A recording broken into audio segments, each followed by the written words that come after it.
Welcome to Veteran State of Mind. I'm your host, Geraint Jones. Does it sound like I'm in a wardrobe? That is because I'm in a wardrobe.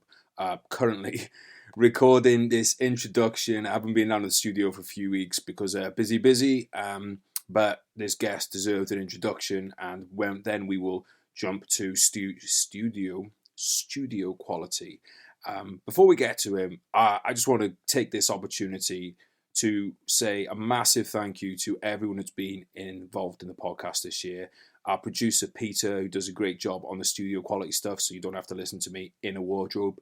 Our guests, obviously, we've got an amazing guest today. We've had great guests throughout the year. They give their time up, they give their wisdom up, and I just want to say massive thank you to them. I'm sure that is a thank you guys want me to extend on your behalf as well. Joe, obviously, he's on here a lot. Hate him, but, love him too. So, Joe, thanks for being on the podcast this year so often. Who else we got to thank? You guys, thank you for tuning in. Thank you for turning up. Thank you for those of you who share the podcast, who tell me, who bring people along.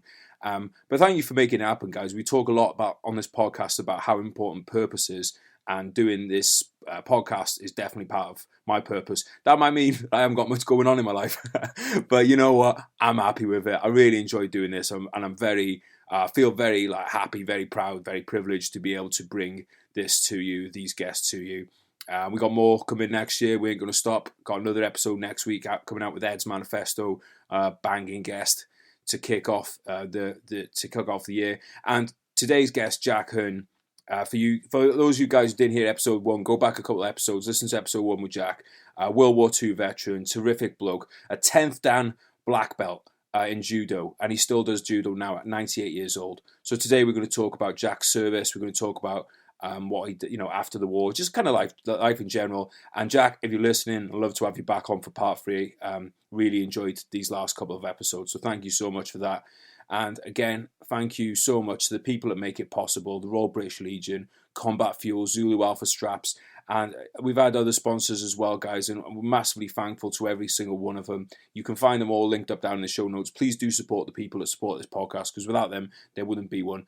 And without you, there wouldn't be a podcast. So from me to you, thank you so much. I hope you had a great Christmas. I hope you're going to have a great new year, and I hope you're going to have an absolutely banging 2022. Guys, thank you so much, and let's just get to it. Please give a very warm welcome to Mr. Jack Hearn. So, Jack, I'm sure everybody has heard about Normandy. Everybody's heard about the invasion of France. But Italy is kind of one of those campaigns that is not very well known, is it? That's right. I don't know if you remember, I mentioned this last time we spoke. Everyone called Italy the people that were left there during the period when soldiers were taken out of the Italian campaign, sent back to England, had to leave, saw their families, enjoyed Christmas, and then prepared to go into D-Day. And there was a woman called Lady Astor, a member of Parliament at the time, and she classified the people that were left in Italy as the D-Day Dodgers. They even made a song up about it. I don't know if you know that. No, I didn't know that. Well, I'll tell you as much of it as I know. But Lady Astor in Parliament said that the soldiers that were left, like me, she classified us as D-Day Dodgers.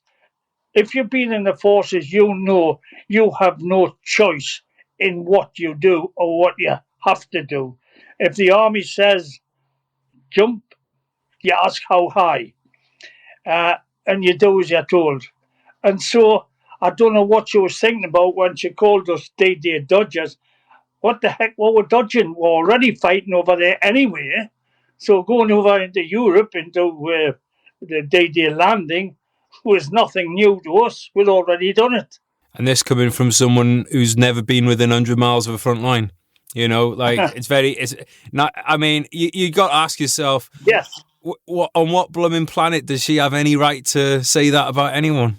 Well, I as one of the D-Day Dodgers, would like to know when we will get an apology from her for calling us D-Day Dodgers.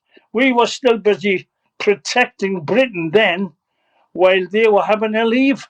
I might have the person wrong, but was it Churchill that called Italy the soft underbelly of Europe? I do believe so. Yeah, and because I've seen a lot of things with soldiers saying "soft belly my ass," Yes, you're right there. It was no soft belly at all, I can assure you. We're talking as well. I imagine a lot of people involved in the Italian campaign had already gone from Africa, so they'd already been at war and experienced it. Yeah, that's right. Yeah. Whereas a lot of units that went into Normandy were new units, weren't they? Well, pretty much, yeah, because they've been sent home, from other areas. I mean, from a very dry Africa to a very wet, snowy, windy, horrible place like Italy, where we still had to smile and say, "Yippee, we're winning." So what was it like? Can you remember when you were given, the orders that you were going to go to Italy? Was that a big moment for you guys? No, we had been down the country of Algiers, and then were brought up to somewhere near the port of Algiers, where the ships were that we were going to get onto. But I mean, nobody whispered that we're going on a cruise over to Italy. We've already got a hotel for you. Nobody mentioned that. We just were crowded onto the ship for some reason or other, which we knew nothing about. Well, you know that. And we went on a cruise across the Mediterranean, except we didn't have flashy lights and beautiful blondes on board to feed with. But nevertheless, that's what we did. I remember we passed somewhere near Malta on the way across, but never mind. We ended up in Salerno. From Salerno, we went up to Italy, to Naples, and we were put in an Italian army barracks there.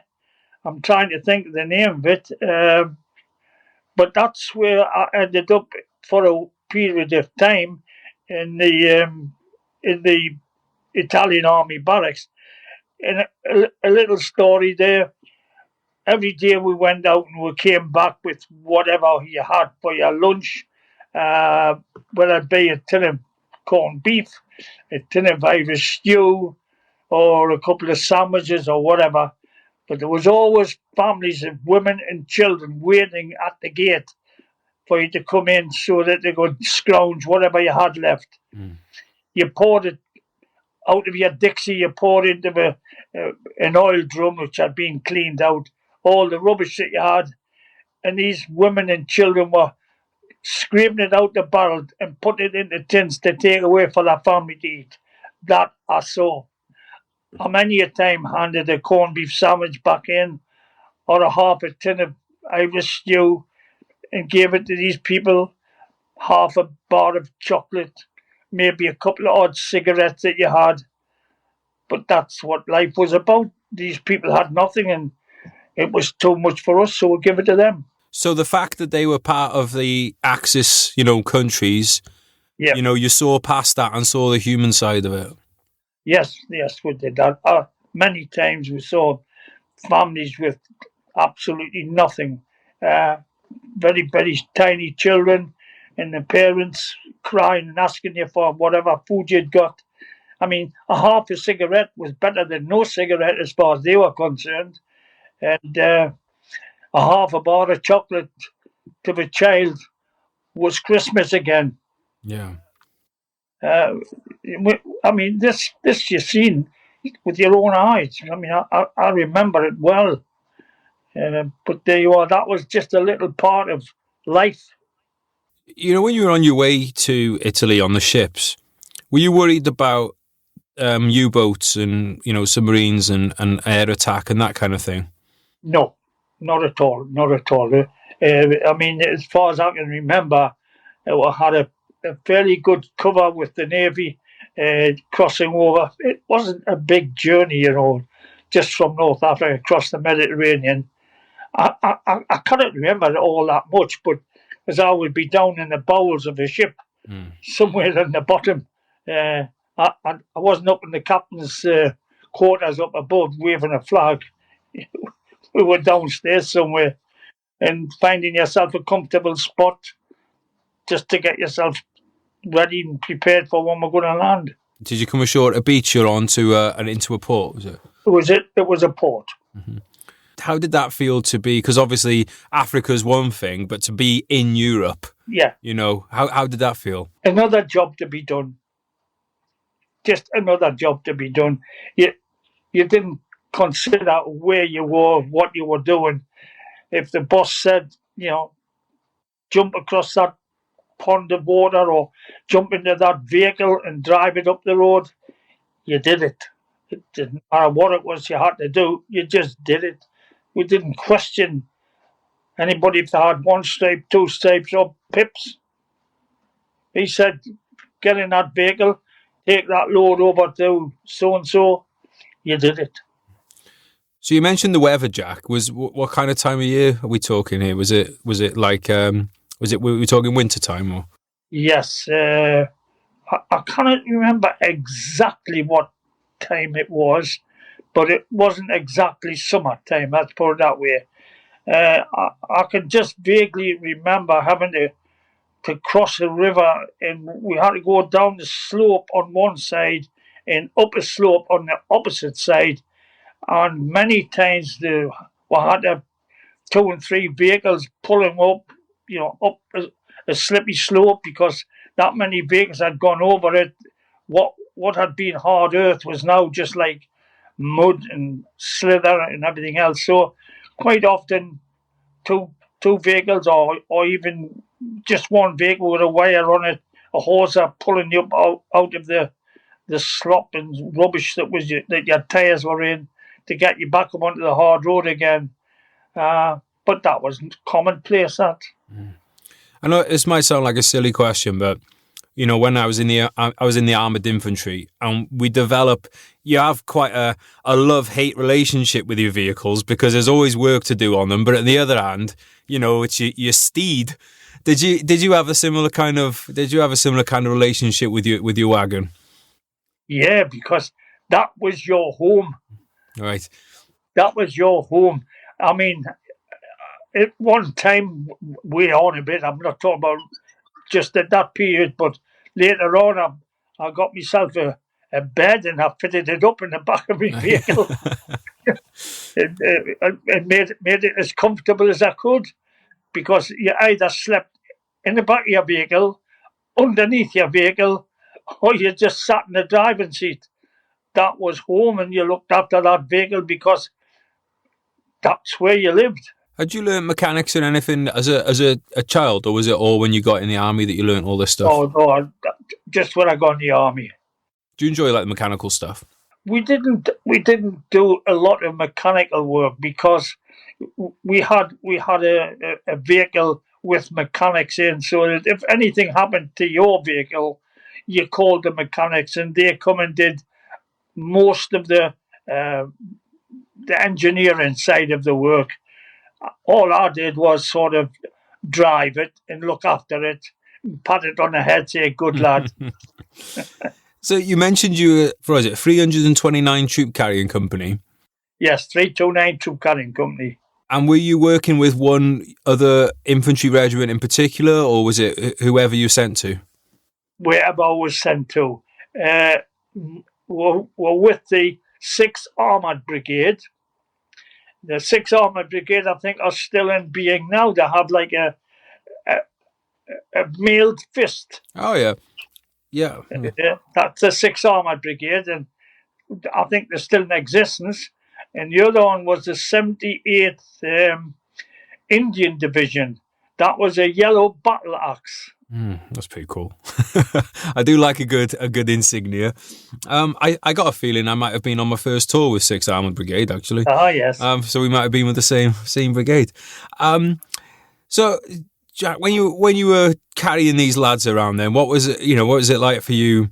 Do you have any like memories of these infantry lads that you'd be picking up?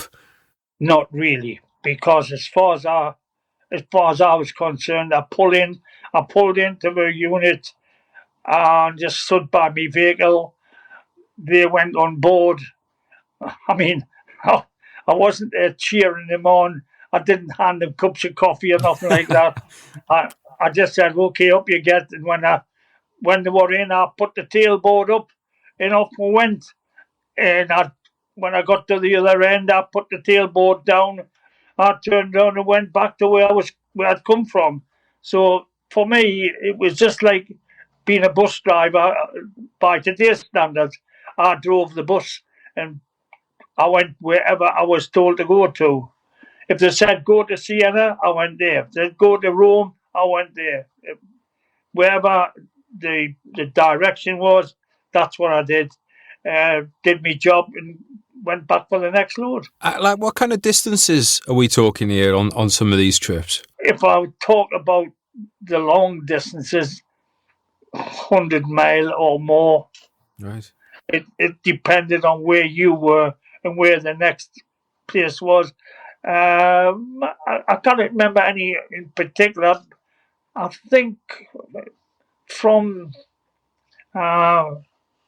probably when I went up into Austria, not up through the oh dear me, it's hard to remember the names now. Where all the skiing, Cortina and Lake Guarda and places like that, they were the long distances. Most of those were reasonably short, 50, 60 or whatever. And that was because the front was not moving that much, I suppose, was it? Yeah, you're right there. Yeah, because if you picked up a unit and you took them to within a range of the guns, you dropped them off and up you went. And maybe the next load it wasn't men; it would have been ammunition, or it may have been food, or it may have been anything in the equipment line that was required. I never checked up on what I was carrying. I just let them load it up and jumped in and drove it. So you got ammunition, people going up, presumably casualties coming back. No, we never carried any casualties. There were proper vehicles for us. They had ambulances. Okay, so they had proper ambulances back there. Well, I wouldn't say they had proper ambulances, but yeah, they had vehicles which represented it, carrying people who are unable to climb aboard normal. Okay. So how about, you mentioned the kids and the hungry families and stuff. Was there a lot of refugees and stuff that you saw kind of moving away from fighting? No, I wouldn't say there was a lot. We saw in various situations where there would be a crowd. If you're on the edge of a town, for instance, yes, you would see loads of people who got out of town and tried to keep out of the way of gunfire and keep out of the way of troops. But never big units of them. I saw quite a few maybe on the major roads where they may have been all marching together to get out of town. But I didn't see a lot. If not as you see them on television now, you see crowds upon crowds of them. But I never saw them to that degree. What about when you went up to Rome? Did you get to see? Because obviously, people know about the sights in Rome, but I mean, Rome's a big city like any other city. But did you see any of the famous bits?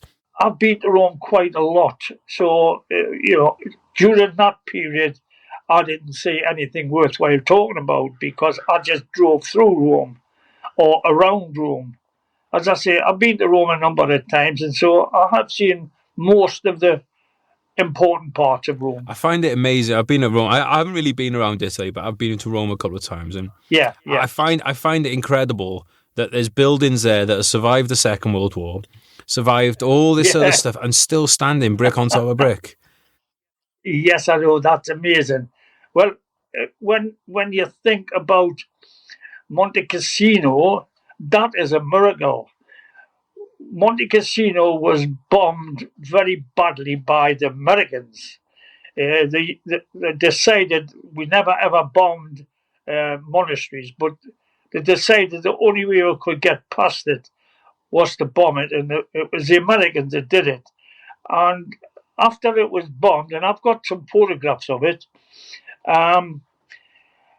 they found within the rubble the plans when it was built 400 years ago.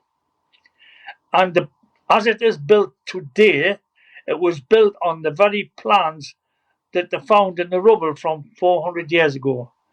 And it is absolutely beautiful, both inside and out.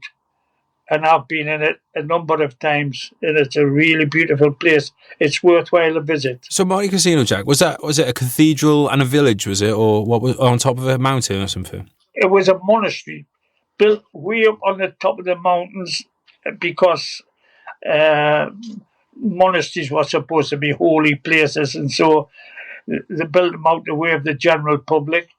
The village or the town of Cassino is in the valley, and the monastery is built up on the hill. When you see it from distance, it is a hill quite higher. I cannot remember now the exact height in feet and inches or whatever it is, but there are many pictures of it. It's worthwhile having a look at it. Was it one of those? It was almost like, because obviously people used to put castles on top of hills for obvious reasons. So is that what it turned into, like a modern day castle? No, it is a monastery. It is truly a monastery. It doesn't look anything like a castle, although it has a wall round it. What is amazing is when you see where it is on the top of that hill. How did they ever get the material up there to build it? With peasants. And how did they build it when you see the road up? And I mean, I've walked up that road as well, and I've been up there in a bus, and it's very, very high, and it's very, very steep. I couldn't even carry a brick up there, let alone the bricks that they used. You know, they didn't use little bricks; they used huge stones, and they must have had a hell of a job. They didn't have lorries in those days. They only had a donkey or a goat or whatever to pull the stuff up for them. I agree. I always think the same whenever I see a castle. There's a hill from where I live. I don't know if you've ever been to a place called Llangollen. Yes. It's got a lovely place. So I'm not too far from there, and there's a castle there. It's like a bit of a ruined castle. You know, I think like a lot of the castles, when they were finally taken over, they rolled a lot of the stones down the hill so that they couldn't be used again. But I've walked up there a few times, and my lungs have been halfway down the hill by the time I've got to the top. And like you're saying, they had to carry the stuff up here, you know, to build it. It's incredible. I did a lot of my training on Brecon Beacons. Oh, you know where that is? I am familiar. A lot of the listeners have probably crawled in the same streams at some point. So correct me if I'm wrong on this, Jack, because I'll be honest, my Italian campaign history is not great. But was Monte Cassino was that part of one of the German like defensive lines? Was it? It turned out to be, because there was a group of hills and valleys. And at the beginning of these hills, there was this one peak and valleys at each side, but you couldn't get round them. No vehicles could get round them. On one side was Anzio, and that was a port. And we came in from that side through the Navy, bringing the men in landing on Anzio Beach and making our way towards Cassino. We came from the south, from Naples and Salerno, and we attacked from that end. And so when we got to this hill and valleys, we could not go round. We had to go directly through. And this mountain with this monastery on there, full of German troops who had chosen the high ground, and there was no way you could get past. It was an impossibility. And the Allies got together and decided the only way they could get through to Rome was to bomb the monastery. And that was a big decision to be made by the Allies, because we never bombed monasteries. But the Americans did it, and And that's how we got through, and eventually we took Rome. And how was things after Rome had gone? Like, as Italy was obviously allied with Germany at the time. Yeah. Rome being the capital city of Italy, did they continue fighting after that? Yes. The Americans got into Rome before we did. The Americans got there, then we arrived. But I think the fighting after Rome was reasonably easy by comparison. The north part of Italy is a bit more flatter than I would say than the area round about Rome. You've heard of the 7 hills of Rome. Well, that's why, because it was a bad area, it was very mountainous. So that was why it took a long time to get through there. But I think after that, the roads were a lot better and they were able to use vehicles as opposed to using donkeys and horses. As far as I know, the fighting was a little bit easier. And then we spread across Italy, making our way to the east and up into Venice. Again, there was a big problem because Venice, all that land round there is all flooded. That's why they've got the Venice canals there. And so we couldn't use any big heavy vehicles. Again, it was down to the lighter vehicles there. But we managed to get up that way. And where did you finish off the war, Jack? There's a town just over the border, the Italian Austrian border. There's a town called Klagenfurt. K-L-A-G, Klagen, E-N-F-U-R-T, I think, Klagenfurt. It was a valley with a couple of small hills, but Cortina is near there. I learned to ski on a mountain there called Mount Goritzen. And I also went a little bit further down and did a bit skiing down there, and, training.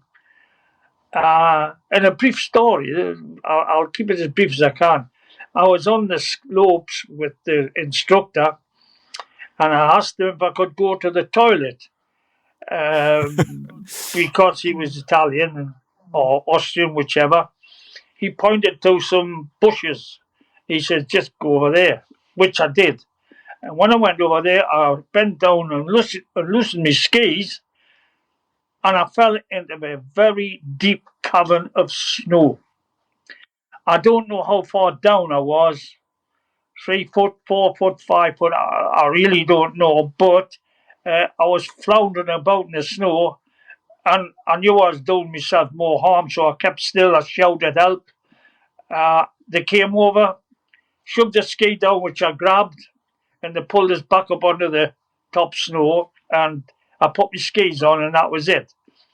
2 days later, the ski instructor apologised. He said, I'm sorry, I didn't know that those bushes were the top of the trees. Jeez.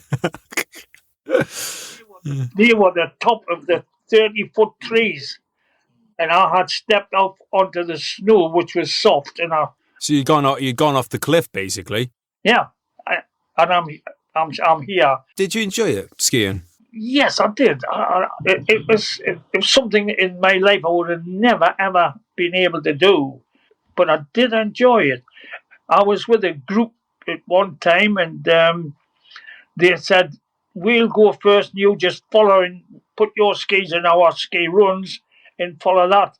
And I went down that mountainside at speeds which I cannot even think of. And when I got down to the bottom, yes, I was only too glad to get a cup of hot tea. Yeah, was there something extra in that tea? Because I haven't been skiing for years now, but I really enjoyed it. Like, there's something just, well, it's that thing, isn't it? When you're close to getting hurt, there's that excitement. I've got a very small brooch. I've got it up in my cupboard upstairs from that particular time, and it's got on ski laufen, and it was just a little bit of a race that I had at the end of the course, and I win it, and I got this little thing.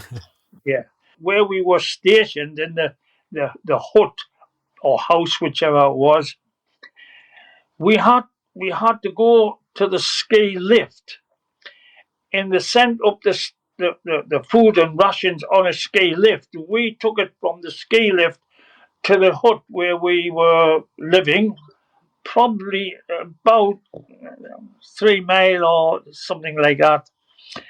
And you were carrying a barrel of beer, a sack of coal, a box with corned beef in, and you carried them on your pack and skied from the ski lift to the hut, dumped it off there, and went back for another load.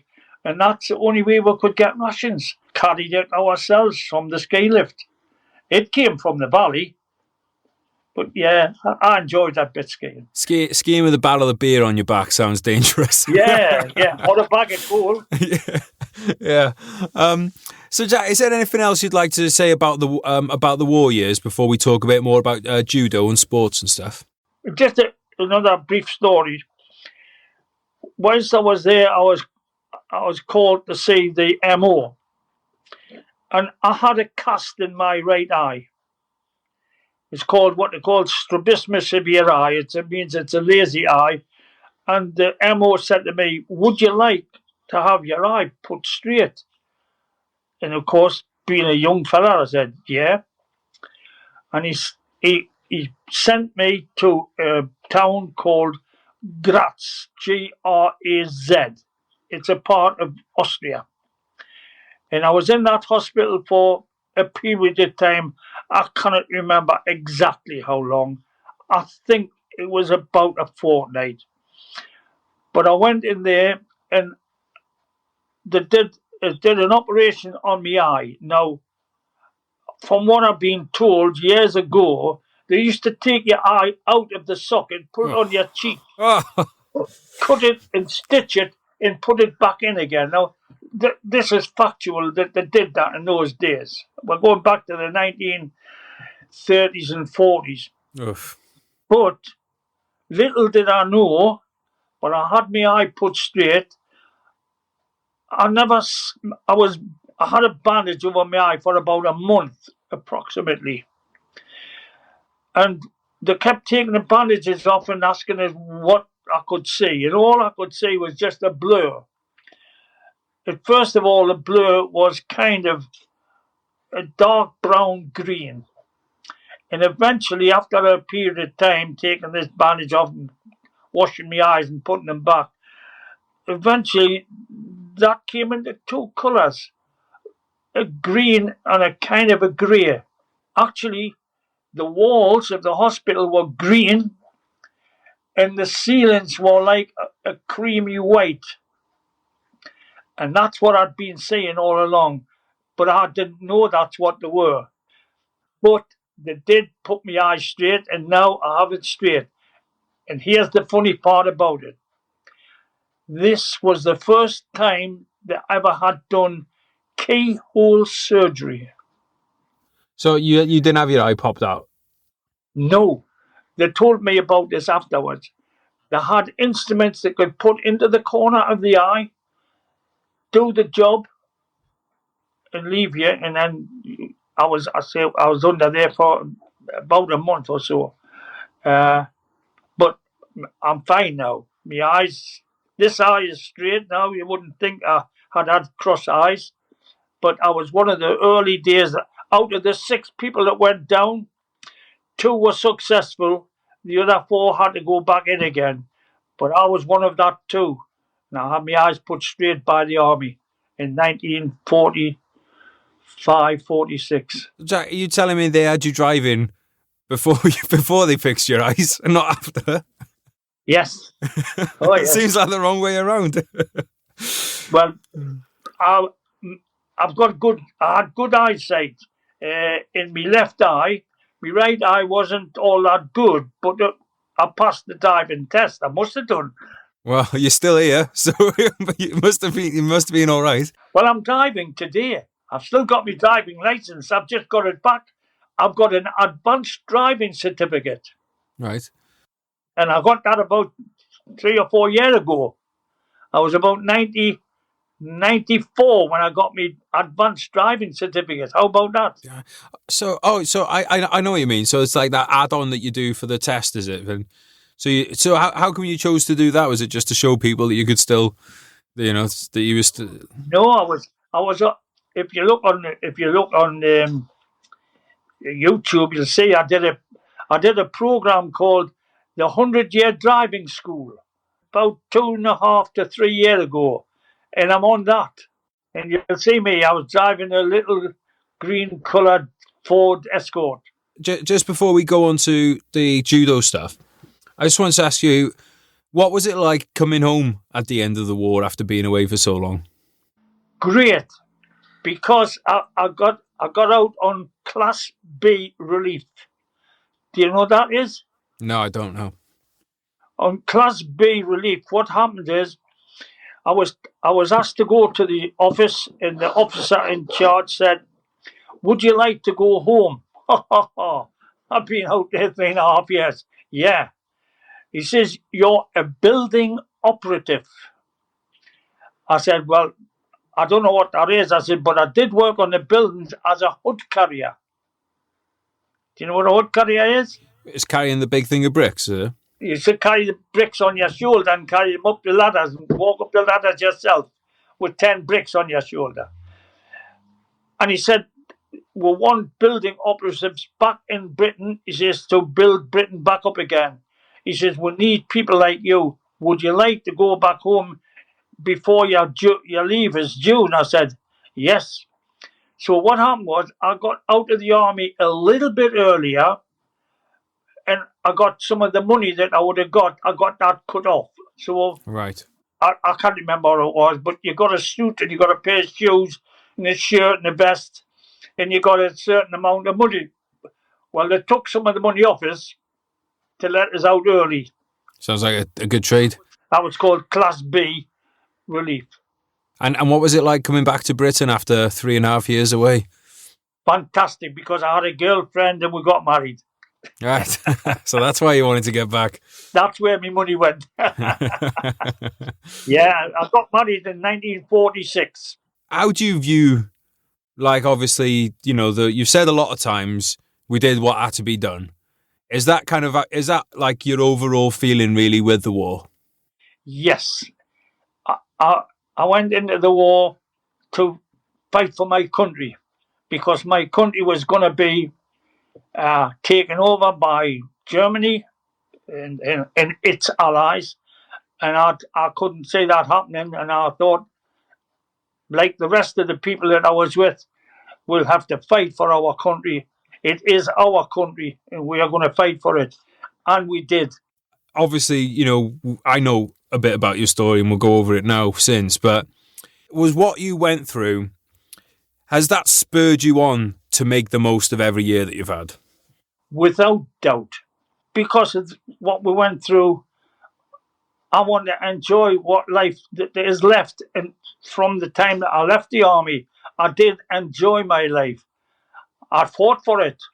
So therefore, I was proud to know that my life belonged to me, because I fought for my life. And I'm very proud of what I did. And I'm very proud that I'm still here to pass on the knowledge that I've got to the younger generation, and hope that they'll do the same as I did for my country, or for our country.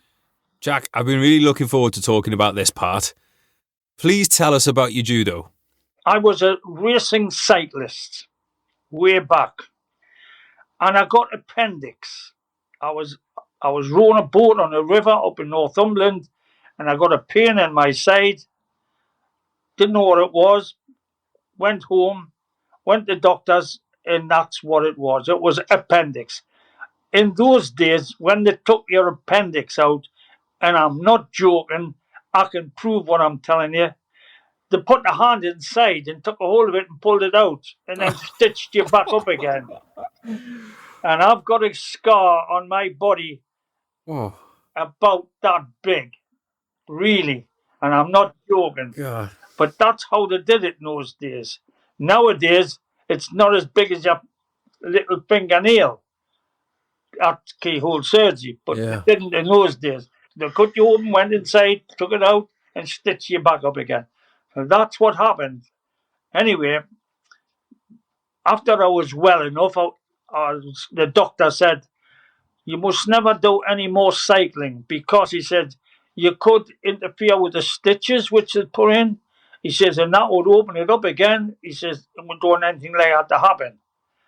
And so, with my brother, I went with him one night and he took us to a place that he had been to about a couple of weeks before.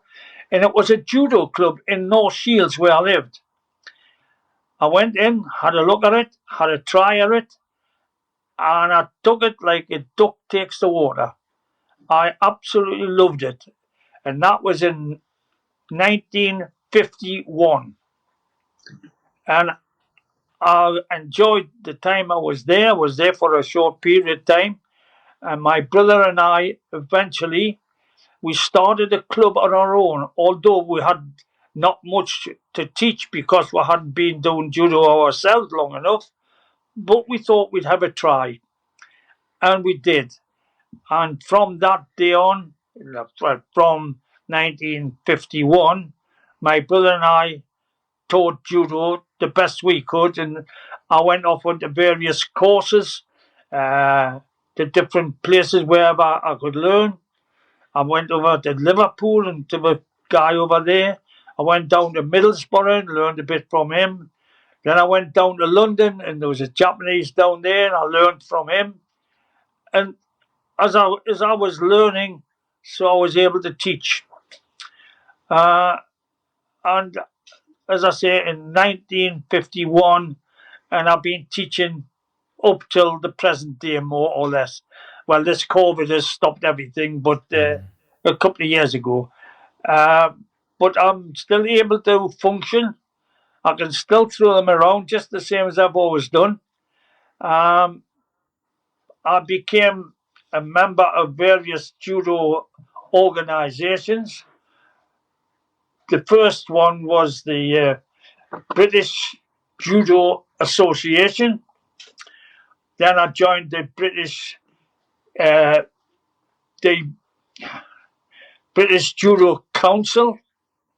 I joined the Amateur Judo Association and many others. Some of the reasons why I changed from one association to another was the politics, not the judo. The judo was pretty much equal all round, but the politics from one association to another were not to my liking.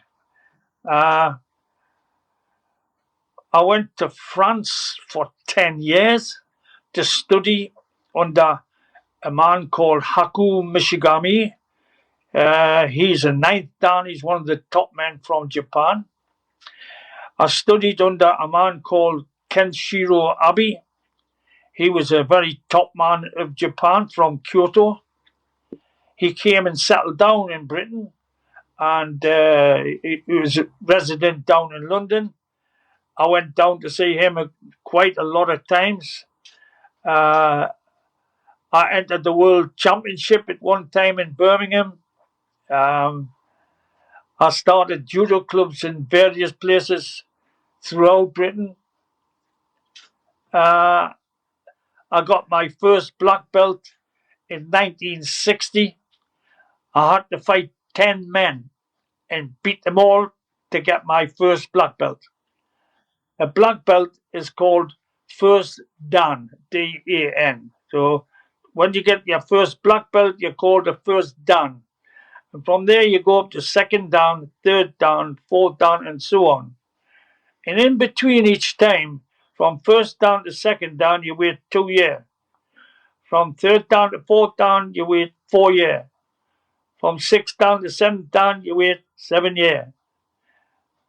So you can imagine how long it takes you to get up to the grades. And today, just about a few months ago, the association which I am a member of, the technical board, put me through an examination plus recommendations from people all around the world and in England. And they made recommendations that I be put up to the grade of 10th Dan. That is the highest you can get. There are other 10th Dans in Britain. There's a man in Scotland. There's one or two others in England. But I'm now one of the top 10. Incredible. It's absolutely incredible. You must have been one of the first people in Britain to do judo. Like, it can't have been that popular in 1951. No, it wasn't. Judo just come into England in 1948. Before that, there was many places where they did what was called jiu-jitsu. Now, the difference between jiu-jitsu and judo is jiu-jitsu was the type of thing that the samurai warrior used after he'd lost his sword or his bow and arrow, and he fought to win. He fought to beat the enemy. And that meant if he broke his arm, he broke his arm. If he fractured his skull, he fractured his skull. But in judo, all the nasty things are thrown out. So if you've got a strangle on me, you can't strangle us and kill us. I'm allowed to submit by tapping. And if I tap, you must stop. That's one of the rules. So if you're putting an arm lock on and my arm's going to break, if I tap, then you stop. That means you're the winner. That's briefly what it's all about. So the difference between judo and jiu-jitsu is judo is, we'll call that the hard way, and judo is the gentle way. Right. If you know what I mean. Yeah, a gentle way of throwing someone across a room. That's right. You do throw each other, but remember, you get taught how to fall. And when you do the throws or the arm locks or the locks, whatever you put on, the other guy, it's up to him. If he doesn't submit, then that's his fault that you broke his arm. If he submits, then you stop. That's a basic idea of judo. The contest periods are sometimes 3 minutes, sometimes 5 minutes. It depends on what you're in. If you're in a championship or a grading examination. A grading examination for your black belts or even your other belts, you'll do some contests. You might have to fight 3, 5, 8, 10 people. And then the examiner would get you to do some technical side of judo. That was to do some techniques that he can understand, and you have to tell him them in either English or Japanese. Then he'll ask you to demonstrate various techniques. Sometimes he would ask you the name of the technique in Japanese and you answer back in English. Or he'd ask you to give a technique in English and he expected you to tell him what it is in Japanese. But that doesn't mean you've got to be able to speak Japanese. You don't have to be a linguist. But you do learn these as you go in. You know, very briefly, the word ogoshi, that just means a hip throw. So you're using your hip to do a throw. If you did Yuri Hashigi Jujigatami, that's a long word, a big mouthful. But you learn what it is, and therefore you tell the examiner what it is in English, and so on. But that's briefly about judo. I've taught many classes. I used to go down to St. Mary's Bay down in Kent. I used to teach there for 3 or 4 weeks in the summertime at a holiday camp. If anybody wanted me to come over to their place, I've been in Liverpool. I used to teach in Liverpool. I taught down in Battle, down in Kent. I've taught up in Scotland. And if you mention it, I've done it. Is martial arts and judo in particular, did that give you a structure that everything else kind of fell around in your life? That gave you something every week that you were going to aim for? Was that important for you? At one part of my life, I was teaching judo 7 days a week. I was in the Territorial Army after I came out of the regulars, and I used to teach on a Sunday and a Saturday afternoon for the Army, as well as me classes that I had. I went to college in Northumberland, and I studied to be a teacher. Not a judo teacher. I studied to be a teacher so that I could understand what I have to do as a teacher of judo. Mm. And a lot of judo instructors and teachers nowadays, modern judo teachers, they don't go to learn to be a teacher. They just think, oh, I've got a black belt, I'm God now. And that's true, what I'm telling you. Yeah. There are many young fellas who have had to fight to get a black belt, but that's a fighting black belt. Then they think they know it all because of the black belt, and so therefore they become a teacher and they teach. They haven't studied to be a teacher. I did. I studied to be a teacher as well as be a judo instructor. I went to college to learn. We see it in sport quite a lot, don't we? A great player then becomes a manager and just, you know. You've hit it right on the nail. Great sportsmen, wonderful. Nothing against them. They can score the goals they like or score as many bats as they want to, but they're not teachers. They haven't been taught to teach. Well, I knew that in my younger days, and I thought, I've got to learn to be a teacher first, which I did. But there you are. It's just part of the sport. I've enjoyed every minute of it. I still live judo, and I'm going to die judo as well. You know, I'm so much involved in it, and I love teaching people. I love to see a person that I've never met before, take them, show them what to do, and eventually they're doing equally as I am. And when I've got people who've won championships here, there, and everywhere, and it's great. It's a lovely feeling when you see one of your students who's just won a gold medal. I bet it must be incredible. It is. It's wonderful. Makes you feel good, and I'm very pleased that I took up judo because it's my life. So you touched on a couple of things there, really, Jack. Is one of them regular exercise and the other service to other people? Oh, the exercise is fantastic. I don't think that I would be here if it wasn't for the fact that I've done so much exercise. I'm not a big guy. I'm only 5'6", and I weigh 10 stone 10. I was a little bit heavier than that at one time because I was a bit stupid and I let the exercise go. But I've kept my body in a reasonable state, and I put that down to the fact that I'm still here as well. I try to do as much exercise as my body will allow me to do now. I've got a set of stairs. I've got to walk up them every day, half a dozen times a day or more. And is that a key to a happy life? Yes. Keeping yourself active. If you ask me that question, keep active. Don't sit down watching television all night long. And I don't mean this type of exercise, you know.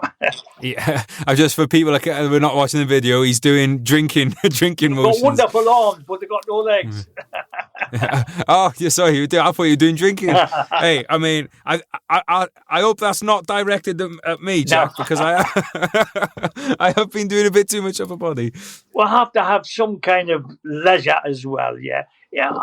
I'll drink. You know, if somebody buys us a bottle, I'll drink, but I'm not a one for pouring it down as much as I can. Mm. Nowadays, I'm down to about a whiskey or maybe a bottle of beer, but that's about all.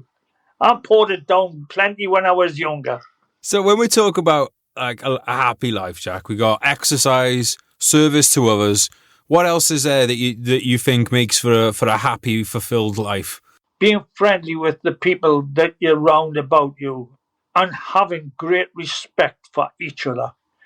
I think that is a very, very, very important. Having respect for each other. I mean, if somebody does you a favour, surely it's not too bad a job to do them a one when you can. You know, I mean, I've got a guy, he empties my bin every Thursday. He comes along, he empties my bin for us. I don't ask him to. He does it because he knows I'm an old man. If I've got anything that is not very useful for me, I'll give it to him. And I'll say, hello there, Ron. How are you? You know, is there anything I can do to help you? No, I'll look after you when you're getting old. And just respect for each other. If you've got respect for people, that's very honourable. It's a Japanese culture that they respect elderly people. In this country, if you're standing waiting for a train, the train pulls up. Who gets on first? All the fit, young, healthy ones. Whoosh! Let me on first. Doesn't matter about that old guy. He can hardly walk, but doesn't matter. He'll get on if he can. It's true. That's what this happened. I see it in the shops when I go up to the shops. They'll push up. They'll push out the way to get up to the counter. The most important thing is respect for each other. You know what happens, Jack, was when I was younger, you do think that you've got all the answers. And then I think when you get in your 30s, now I've realised there's a reason cultures have this thing of elders, village elders and stuff. I'm like, because actually, what happens, your 20s, you think you know everything. And in your 30s, you realise you know nothing. That's true. You don't get to know everything till you get old. Yeah. Well, it's the same as learning a judo throw. You learn by doing repetitions and repetitions and repetitions, and life is the same way. Yeah, that's right. Yeah. I mean, you can talk about something when you're older that you could never have thought about when you were younger. How to put a screw in. You think I'll get somebody else to do it for us. But now that there's nobody around about you, you have to learn to do it yourself. And so, that's how you learn, by doing it yourself and by having a go. Yeah. But, having respect is a greatest thing in my life. I have respect for everybody that I know. How about education as well? Because obviously judo, you're continuously learning. Was that fact of it something that's important for you? Continuously challenging yourself to learn new things. As I said to you earlier, keeping this active, and this has always been active because I've been trying to learn from other people so that I can pass it on to my students. If I don't go and learn from that guy, I cannot teach that guy because I don't know. Until he teaches me, then I'll teach him. And that's another reason why keeping this active. If I didn't use it, then I can't teach. I can't tell you anything because I don't know enough to talk to you. And so, all that I've been talking to you about, someone else is going to listen to it and say, oh, I never thought about that. Oh, I never knew that. Yeah. You and I together now are passing on information to the younger generation. Sometime in the future, someone will be sitting listening to them stupid old guys. You know what, though, Jack, is I think, again, it's something, that I find now it's it's no hardship for me to do this podcast because I love the conversations myself, but two, what you just said there, knowing that someone young's going to listen to it. Yeah. I mean, I would have absolutely loved to have had these conversations and availability when I was 15, 16 years old. I would have loved it. Yeah. One thing I want to ask you before we wrap up for today, Jack, is just, you mentioned that you'd gone back to Italy. And I was just wondering, how important travel is for you just in general, like how important that's been in your life, but also what was it like to go back to Italy where you'd seen service? Going back the first time was not too bad, but I've been back a few times, and now I'm beginning to feel the emotions now more. At first, it was just going back to Italy and seeing things and wonderful, like a holiday, But being back so many times now, I'm feeling the emotions. I'm beginning to feel and remember the people, not the places that I go to, but the people that were there with me, and think, why aren't they here with me? Why aren't they standing there? Because they did their job as I did mine. And that is, that to me, like, is very, very, very important. Thinking about those people that I went with and never going to see them again. Yeah, it's very, very emotional, and I feel that is an important part. Are these kind of questions that you ask yourself a lot, or do they come out on specific dates, specific places? Nearly every day, because I keep looking around and thinking, why am I here? Why me? Why not Joe or Bob or Tom or Harry? Why not them? Why am I here? There's, I can't answer the question because it's so difficult. Why am I here? Why is not John or Tom, or why are they not here? And I can't answer that question either. There's somebody somewhere up there looking after her. That's all I can think of. You know what's weird, mate, is I was having exactly the same thoughts as I was driving down to the studio tonight. I mean, I'm in my head a lot because I was thinking, because I'd been listening to this podcast, they were talking about Libya and these slave markets they have, and I thought, God, I've got a good life. Yeah. And I thought, how come I get to have this and someone else doesn't? And are you religious, Jack? Do you believe in that there's someone kind of guiding us? Or? Well, I'm not what you call a religious person, but yes, I know where you're coming from, and yes, I sit and think and wonder, why am I sitting here? Why isn't it not somebody else? It's all right saying we'll come from animals and we'll come from the jungle and things like that. It sounds great, but there's got to be something more than that. I mean, we can talk about God, we can talk about religion and church and all that, but there's so many different religions, it's very difficult to be able to say which is the right one for each of us. But all I can say is, if it's all right for you, accept it. And that's all I can do. I was brought up as a Catholic. I went to a Catholic school, I went to a Catholic church. A lot of my family were Catholics. But that doesn't mean that I'm a good Catholic. But I still think about it. It was installed into me as a young man, and now I have to think about it. Because there's got to be somebody there, because I didn't just fall down here. Yeah, I mean, look, I think about this stuff a lot, Jack, I really do.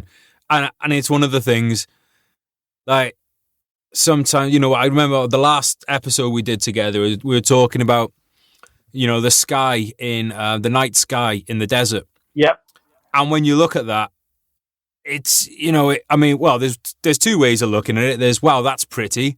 And then the other way of looking at it is, what is going on here? Yeah. Every one of these is a different solar system. And what? I like this. I like to listen to that man, somebody Cox. Oh, yeah, Brian Cox. Brian Cox. Yeah. I like to listen to him. He doesn't talk with religion. He talks as though that somebody put those things there. Somebody made those stars and those whatever. So there got to be somebody somewhere. Because I didn't put them there, and he didn't. But he talks about the black hole. Who put the black hole there? Yeah. It just hurts. It hurts my head. It really does hurt my head. It keeps this working as well. Well, yeah, I suppose it's important to ask those. It's important to ask yourself questions you can't answer, I suppose. That's right. Yeah. Because that makes that sends the wheels buzzing round and round and trying to find an answer to the question you're asking yourself. I think it's important as well to have those because, as men, we have a tendency to think we do have all the answers a lot of times, don't we? Yeah, and we don't. We do not. We think we do. We tell the ladies that. Yeah. And any young lad listening now is like, no, they're wrong. I do know everything. It's like, yeah, you think that now, mate. Give it time. There's that old gadget talking again. Yeah. Oh, Jack, it's been an absolute pleasure talking to you today, mate. And is there any parting words you'd like to leave the listeners with? Yes. Have respect for the people that are around you. They need you as much as you need them. And thank you very much for having me. I've enjoyed having a good old chatter with you. We seem to be in common with each other. Definitely. Being ex-army men. Jack, it has been an absolute pleasure. Thank you very much for all your help. Yeah. Listen.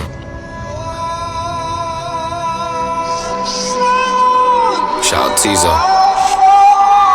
You told told me not to worry, and you wouldn't break my heart. You told me you were sorry, yeah, my whole world fell apart. You said it's not my fault, and yeah, I've never done you wrong. I'm grinding to a halt, now I can see you're moving on. I promised I'd get better, and I told you things would change. You keep me to the gutter, yeah, I'll never be the same. I've gotta let you go, now live your life and spread your wings. And yeah, you put on quite a show and pulled the puppet strings. And are you sure that you don't want me? Remember all the pain, or maybe you should thank me. It's your loss and my gain. I'm leaving now forever, I won't hang my head in shame. But yeah, you've taken me for granted, and you should feel ashamed. You sold a dream to all of us, a dream that we'd all die for, a reason for us all to live and something we could fight for. I might just help a man up to his feet or hold a newborn, but no matter what I do, my hands remembering my rifle, yeah. Life's hard, I know that, still wouldn't change shit. I wouldn't go back, yeah, I wouldn't go back. Feelings I hold back, memories fade, yeah, they go fast, yeah, they go fast. Good times to come and go, survive the highs and lows, just take it step by step, I guess, yeah, I suppose. Good times to come and go, survive the highs and lows, just take it step by step, I guess, yeah, I suppose.